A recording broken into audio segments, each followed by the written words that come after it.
啊是在地新闻，继续来看疫情指挥中心来宣布，今仔日开始要予6岁以下的中国籍配偶的子女，也就是咱一般咧讲的小明，要开放予这阵囡仔，嘛会当转来台湾。也毋过会后是安尼反起反倒来修改这个新闻稿，实在互人不得不会怀疑讲，到底要予这阵囡仔转来台湾无？这个政府各部会根本都还未敲好势。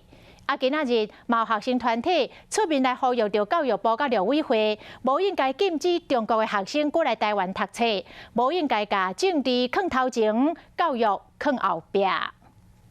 没有蓝绿，只有教育。过半个月就要开学啊！学生团体大声要求讲，和进前来台湾读册中国学生会使来台湾。建立在有防疫相关措施之下，开放所有 境外生回台就读，开放陆生能够返台继续学业，维护陆生的受教权益。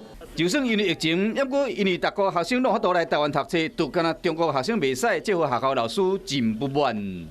把隔绝陆生返校的这面墙拆下来吧，他们等太久了。是疫情还是政治？当然是政治啊，好，就是政治因素是唯一的原因。任何的政治因素到了防疫指挥中心，就是要从防疫来考量。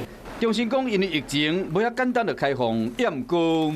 我的女儿很喜欢台湾，每天都在哭。